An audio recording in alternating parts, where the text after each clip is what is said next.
Imagine waking up to find the entire world in shock. The People's Princess, one of the most famous women in modern history, had died in a tragic accident that even today no one has been able to fully explain. Was it really just a tragedy? You will see exclusive 3D scenes from never-before-seen angles that reveal the details of the accident. What could the only survivor say about what he saw and what really happened? What did the investigations, which took years to complete, keep hidden from the public? Details uncovered by the autopsy, the secrets behind the car the princess was traveling in, the relentless pursuit by the paparazzi, and so much more. Does this story really have only one beginning? Or is it us who simply cannot accept the end?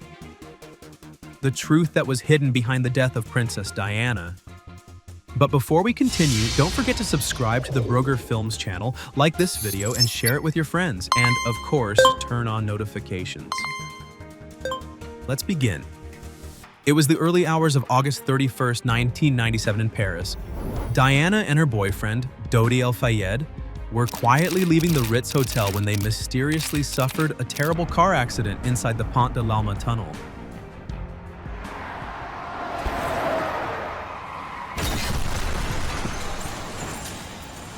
A tragedy that shocked the entire world. But to truly understand what happened, we first need to quickly bring to light the main figures in this story. Diana, known as the People's Princess, was born on July 1st, 1961, and became the Princess of Wales when she married Prince Charles, the heir to the British throne. Diana became famous after marrying Charles, and with her remarkable charisma, she carried out numerous humanitarian efforts around the world. She was also the mother of Princes William and Harry. Her life was marked by intense media harassment and many problems within her marriage, eventually leading to their divorce in 1996. She herself spoke openly about her many battles with depression, severe anxiety attacks, self-harm, and even suicide attempts. She also mentioned suffering from bulimia, along with certain behaviors that were, to say the least, questionable for a princess. Considered manipulative by the Queen and many people close to her, she leaked information about the royal family, breaking protocols, and gave controversial interviews, like the famous one with the BBC in 1995, where she admitted to having extramarital affairs. The most famous of these was with her riding instructor, James Hewitt. Other names that were speculated include her bodyguard, Barry Manicky, and the surgeon Hasnat Khan. Diana worked to shape her public image, especially during her divorce from Charles, when she leaked details of arguments and disputes to support her own version of events. There were also occasions when she told the paparazzi exactly where she would be in order to attract media attention. Throughout her entire life, Diana was the most photographed woman in the world.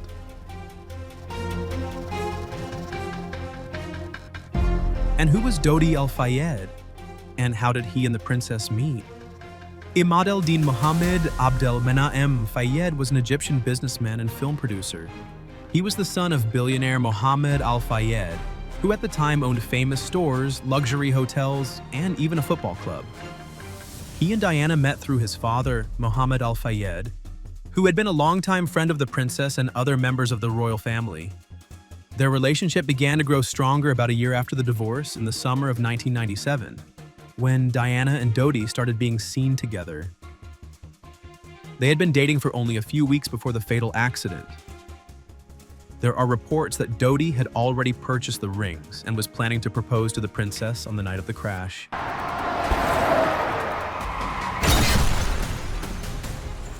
The night of the accident, Diana and Dodi had dinner at the private restaurant inside the Ritz, Paris, one of the hotels owned by Dodi's father. After dinner, around midnight, they decided to leave the hotel to go to Dodi's private apartment on Rue Arsène Houssaye near the Champs-Élysées. So a Mercedes-Benz from the Ritz Paris, normally used to transport VIP guests, was made available to drive the couple. To try to evade the paparazzi, Diana and Dodi left through the back entrance of the Ritz Hotel. Inside the Mercedes with them were the driver, Henri Paul, and the bodyguard, Trevor Rees-Jones, both employees of the Al-Fayed family. As soon as they got into the Mercedes-Benz, a frantic chase began. The paparazzi sped up on their motorcycles, surrounding the car and performing dangerous maneuvers to get photos of the couple. Trying to escape the relentless flashes, the driver accelerated the Mercedes to over 100 kilometers per hour in an area where the speed limit was just 50.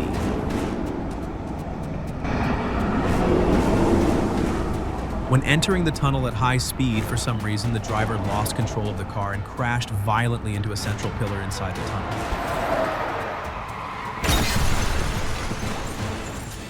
A fatal accident. But what really happened that night?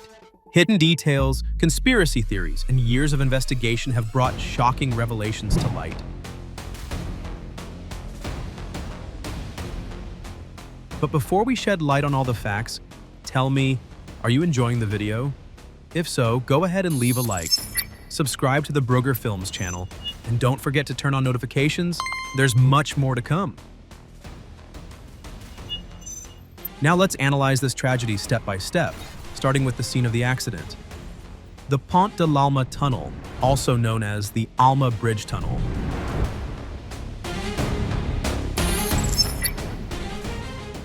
Besides being poorly lit, the tunnel has a slight descent combined with a gentle, sloping curve that can easily reduce a vehicle's grip when driving at high speeds. That's why the maximum speed limit there is only 50 kilometers per hour.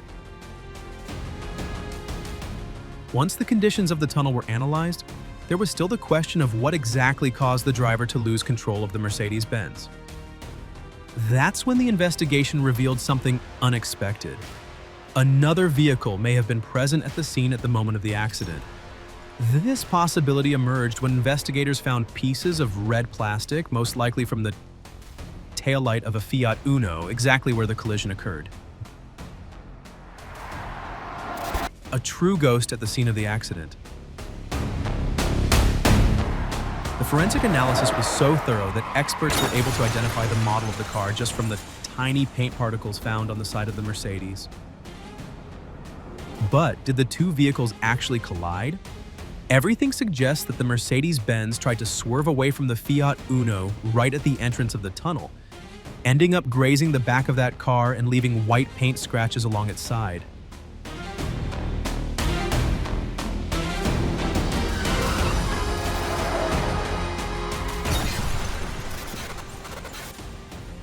In addition, a witness told the police that they saw a white Fiat Uno leaving the tunnel that night, right at the moment of the accident. According to this testimony, the driver of the Fiat Uno looked frightened, the car was damaged, and there was a dog sitting in the back seat. Now, here comes a disturbing revelation. In January of 1995, a convict out on parole stole a car, and during the escape, he got into a serious accident, rolling the vehicle over multiple times.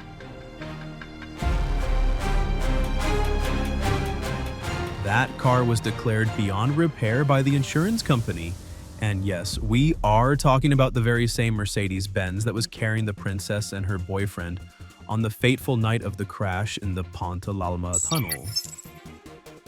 Even though it had been declared beyond repair by the insurance company, a complete wreck, the vehicle was purchased by a mechanic, rebuilt, and later sold to Étoile Limousines, a company that rents high-end cars to luxury clients. And believe it or not, this company had a service contract with the Ritz Paris Hotel, where it provided this vehicle as part of a permanent fleet of luxury transportation. Employees who had driven the car reported concerns about its stability, especially at speeds over 60 kilometers per hour.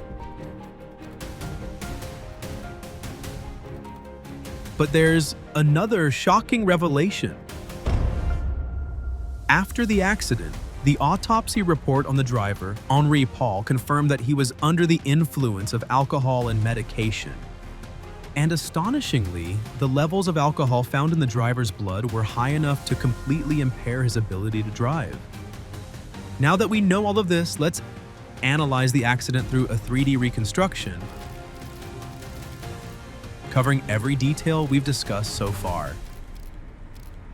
The Mercedes-Benz, a car that should never have been on the road, declared beyond repair, unstable, and driven at over 62 miles per hour by a driver who had consumed alcohol.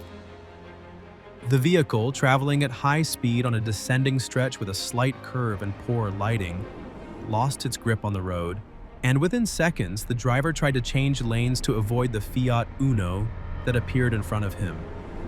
The Mercedes then scraped along the left side of the Uno while overtaking, and immediately after, lost complete control, crashing violently into the 13th floor.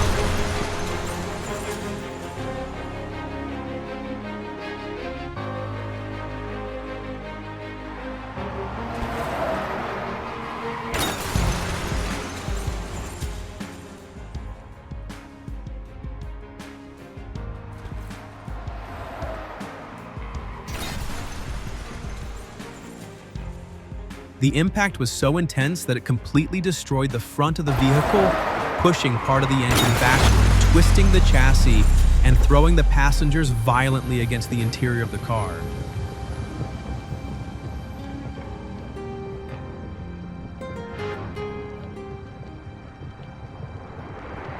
And to make matters worse, the airbags failed to deploy properly, most likely because of the poor repair work that had been done on the car. The crash was so violent that it spun the Mercedes around to the opposite side of the road. Most likely, the driver of the Fiat Uno, terrified, swerved past the wrecked Mercedes and, not knowing who was inside the black car, continued driving. Perhaps out of fear, he never stopped. The only person who could truly explain what happened that night simply disappeared from the scene. The first people to arrive at the scene of the accident were the paparazzi. Accused of failing to provide any immediate assistance and instead taking photos of the crash, some of them were arrested as soon as the police arrived. In the statements they gave, none of them said they had seen a Fiat Uno inside the tunnel. The hunger for photos of Diana had a clear reason. Exclusive pictures of Princess Diana could easily sell for over $1,000. On the night of the accident, the paparazzi knew they could make a fortune if they managed to capture the very first images of Diana injured or even dead. Most of those photos were never officially published because they were confiscated by the French police and kept completely secret. The driver of the Mercedes-Benz, Henri Paul, and Princess Diana's boyfriend, Dodi died at the scene. The princess was pulled from the car still alive but in critical condition. She died in the hospital a few hours later from internal bleeding. Of all the passengers in the car, the only survivor was the bodyguard, Trevor Rees-Jones, who, in fact, was the only one wearing a seatbelt. The doctor who treated him said he had never seen a person with so many fractures still alive. For some time, Trevor was kept in an induced coma, and part of his face had to be rebuilt with titanium plates.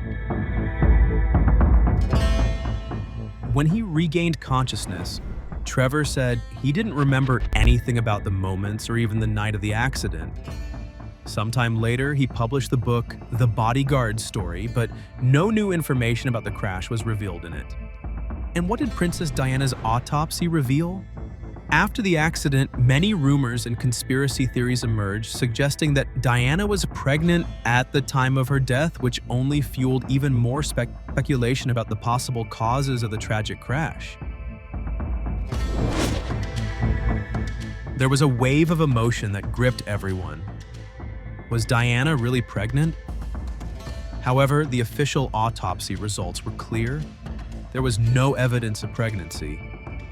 Even so, releasing the report was not enough to convince the most skeptical, and the stories and theories kept circulating, feeding the mystery surrounding the case. And even after all these years, the shadows of this terrible tragedy still hang over the Pont de l'Alma tunnel. For many, the crash was nothing more than a cruel accident.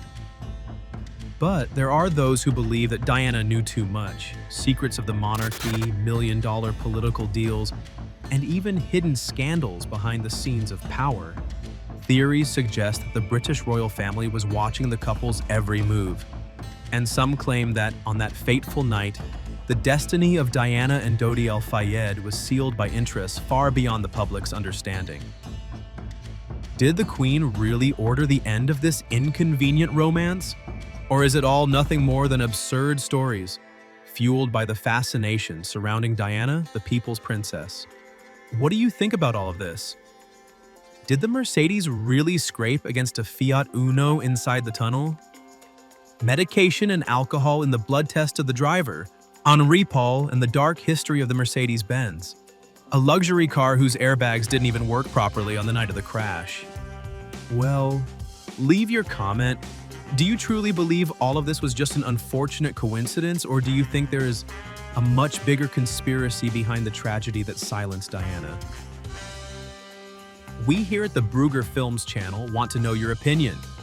Leave a comment. We love replying to everyone, and if you enjoy topics like this, don't miss our 3D video uncovering Ayrton Senna's crash, the theories about his death, the sinking of the Titanic with all the fascinating details about the world's most famous ship, the attempted assassination of Donald Trump, and much more.